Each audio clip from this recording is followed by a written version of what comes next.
जयपुर।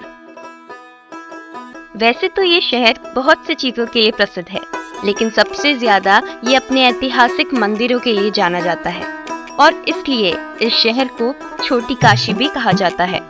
इस शहर में कई प्राचीन मंदिर हैं, लेकिन गोविंद देव जी मंदिर कुछ अलग ही निराला है।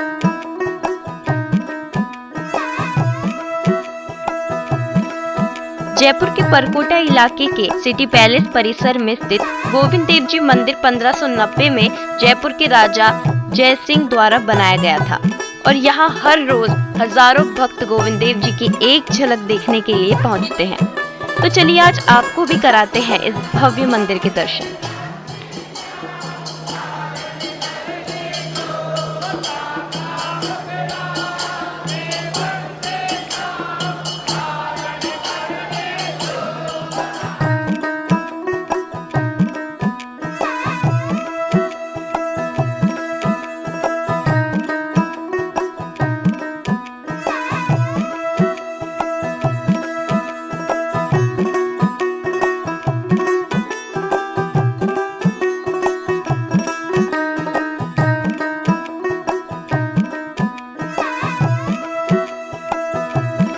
यूं तो पूरा जयपुर ही कहीं ना कहीं राज की छवि का प्रतिबिंब है, लेकिन जैसे ही आप इस मंदिर में पहुंचते हैं तो लगता है कि जयपुर के महाराज के दरबार में जा रहे हैं और ये ललक भक्तों को खींचकर ले जाती है गोविंद देव जी के द्वार।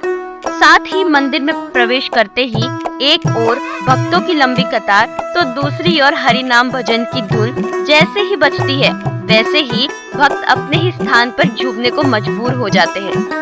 आइए आपको मिलवाते हैं कुछ भक्तों से जो यहाँ कई वर्षों से रोज गोविंद देव जी की भक्ति में लीन होने आते हैं और अपनी सारी परेशानियों को यहाँ आकर भूल जाते हैं।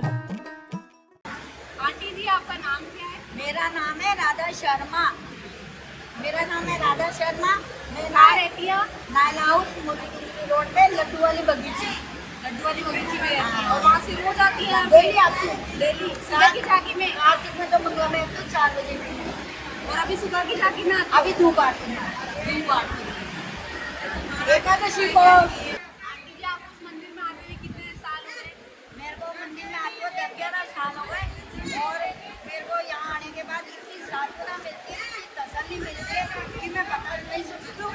मेरे घर में मेरा मन नहीं लगता है और यहाँ आने के बाद जो मेरा मतलब दया का रखा हुआ काम होता है वो सफल होता है। मेरे को बहुत बहुत बहुत ज़्यादा आस्था है गोविंद के मंदिर में आने से। महिमा है गोविंद देव जी की, बहुत दूर दूर से लोग आते हैं। बहुत दूर दूर से आते हैं और मैं तो मोती दूंगी गणेश जी से। ऐसे मेरे पास पैसे नहीं है, लेकिन फिर भी मेरी इच्छा गोविंद पूरी करता है। कोई भी ले आता है और आराम से चले जाता है, आराम से। और मेरा इतना काम जो मैं बोलती हूँ मुझे अपन इंसान नहीं करता है, बाकी जो वो अंदर के मन में बोलती हूँ वो भी मेरी हर बात पूरी करता है। यहाँ तक कि मेरे बच्चे भी मेरे से हंस गए थे, लेकिन वो बच्चे आज मेरे अपने हो।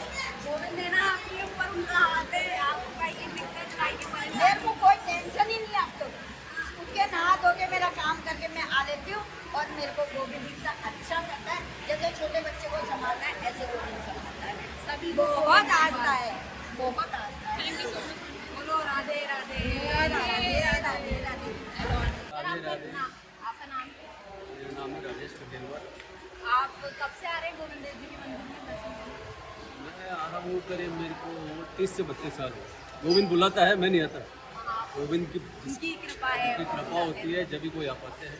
जितनी भी जनता जनार्दन देख रहे हो ना, सब गोविंद बुलाता है तो ही आता है। आप रोज आते हैं मंदिर? डेली बुलाता है, आता नहीं, डेली बुलाता है, डेली बुलाते हैं। आपके मंदिर को लेके क्या विचार है? आपको यहाँ आके कैसा फील होता है? गोविंद का आशीर्वाद पूरे जयपुर को मिलता है। गोविंद देव जी जयपुर के आराध्य देव हैं। यहाँ आकर एक अच्छी अनुभूति होती है। बिना मांगे ही गोविंद सब पे कृपा करता है। अपार कृपा है जयपुर पर गोविंद देव जी। मतलब जिसे कहते हैं ना कि शब्दों में वर्णन उसका किया नहीं जा सकता, ऐसी कुछ कृपा है गोविंद। यहाँ सुबह में झांकी में भीड़, शाम में भीड़, हर समय भीड़। छोटा वृंदावन गोविंद देव जी के मंदिर में 7 झांकियाँ होती है, सातों का आनंद अलग अलग है। सभी में काफ़ी भीड़ रहती है। विशेषकर कोई त्यौहार वगैरह आता है, जन्माष्टमी आती है और आगे अभी होली के टाइम पर काफ़ी भीड़ रहती है, काफ़ी भीड़ रहती है, बहुत ज़्यादा। वृंदावन सही कहते हैं, मिनी जयपुर का वृंदावन, छोटा। जयपुर को मिनी वृंदावन कहा जाता है। तो कहा भी जाना चाहिए कि गोविंद देव जी आराध्य देव हैं, उनकी कृपा सब पर है, तो मिनी वृंदावन नेचुरल है, हो ही गया। तो मानने पर सब कुछ है, नहीं मानने पर कुछ भी नहीं। कहा जाता है कि इस मंदिर का इतिहास काफी रोचक है, तो चलिए एक नजर इस मंदिर के इतिहास पर भी डालते हैं। गोविंद देव जी की प्रतिमा सबसे पहले वृंदावन में स्थापित थी, लेकिन 17वीं शताब्दी में मुगलिय शासक औरंगजेब के आक्रमण के चलते उन्हें जयपुर लाया गया और फिर गोविंद देव जी की प्रतिमा को आमेर के महल में स्थापित किया गया। लेकिन कुछ समय के बाद जयपुर के राजा सवाई जय सिंह ने अपने कुल देव के रूप में गोविंद देव जी की प्रतिमा को यहाँ पुनः स्थापित किया। इस मंदिर परिसर में गोविंद देव जी के विग्रह कुछ इस तरह से स्थापित हैं कि उनके दर्शन सामने स्थित महल में से भी किए जा सकते हैं। और अब यहाँ के इतिहास को और अच्छे से जानने के लिए बात करते हैं मंदिर के ही पुजारी से। ठाकुर जी पूरी महल में विराजमान, ये तो पूरा गार्डन था।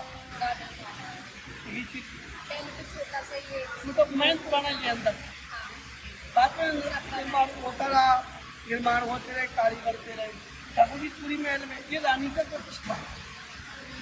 पहले ये आमेर में कनक वृंदावन में विराजमान थे, वहाँ विराजमान थे। वहाँ तो रानी को सपन दिया, बोले आप यहाँ आए और मुझे वहाँ जंगल में छोड़ दिया कि शादी करो मैं यहाँ रहूँगा। तो ठाकुर जी तब यहाँ आकर के विराजमान। और वैसे मूल इनका निवास वृंदावन में है, वो माना जाता है, इसका लाल पत्थर मंदिर बोला जाता है।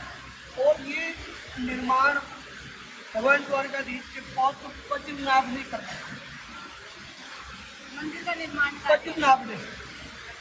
वज्रनाभ ने 3 मूर्ति का निर्माण करवाया, गोविंद देव जी, गोपीनाथ जी और मदन मोहन जी।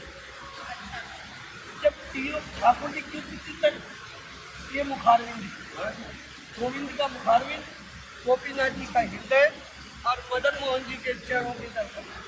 जब तीनों विग्रह के चरणों के दर्शन होते हैं तो ठाकुर जी का सर्वांग शरीर का दर्शन माना जाता है। इसका निर्माण द्वापर युग के अंत में और कलयुग के प्रारंभ में हुआ था।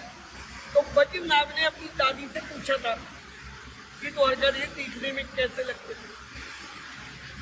तब उन्होंने एक ही शिला के ये तीनों विग्रह बने हुए हैं, एक ही शिला के, गोविंद देव जी, मदन मोहन जी और गोपीनाथ जी।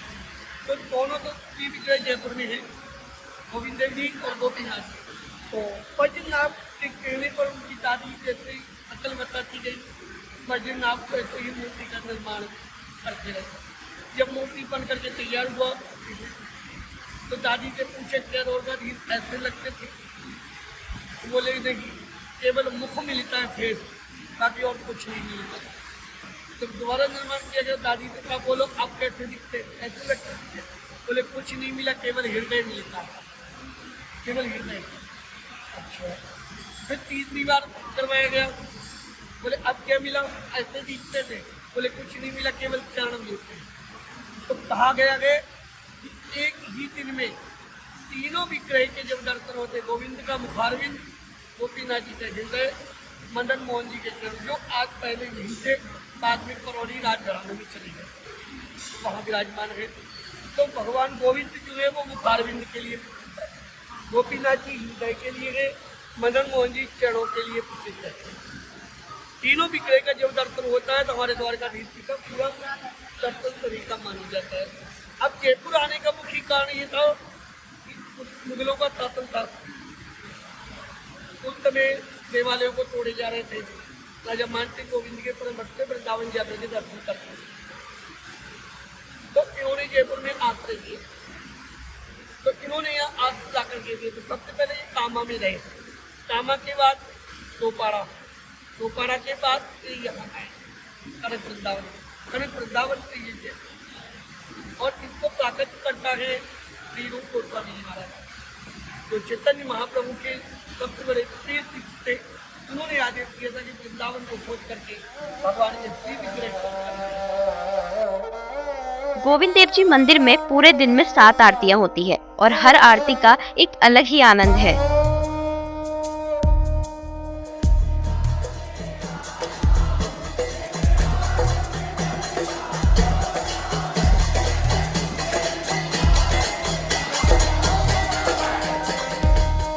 साथ ही इस मंदिर में कई अनोखी बात है जो शायद कुछ कम लोग ही जानते हैं। सबसे पहली, Guinness book of world record में स्थान प्राप्त हो चुका है। दूसरी बात, गोविंद देव जी मंदिर की जो काफी रोचक है वो ये है कि मंदिर तक के मार्ग पर अन्य देवी देवताओं के मंदिर भी समाये हुए हैं, जो इस मंदिर को और भी सुनहरा बनाते हैं।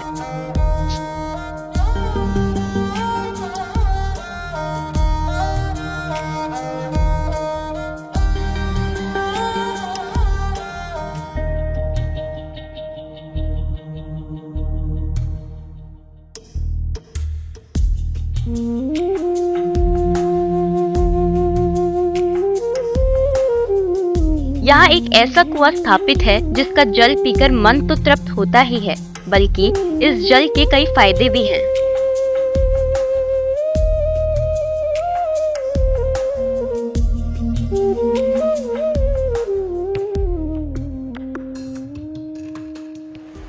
साल पुराना कुआं है। गोविंद सागर जल सेवा समिति गोविंद देव जी प्रांगण के अंदर है। इसका जल पीने से कभी जिंदगी में ब्लड प्रेशर नहीं होता है, कभी आदमी बीमार नहीं होता है। इसका नियमित जल सेवन करने से कई आदमी ठीक हो गए, बीमार आदमी भी ठीक हो जाता। जय जय श्री राधे। आज हमने आपको हमारी वीडियो के जरिए गोविंद देव जी मंदिर के कुछ ऐसे अद्भुत तथ्यों से रूबरू कराया जो बहुत कम लोग ही जानते हैं। इसके साथ ही हम अपने सभी दर्शकों को यहाँ आने के लिए प्रेरित भी करते हैं, क्योंकि ये सिर्फ एक मंदिर ही नहीं बल्कि एक ऐसी दिव्य जगह है जहाँ आकर आपको अपार सुख और शांति के साथ साथ एक अलग ही ऊर्जा का एहसास होगा।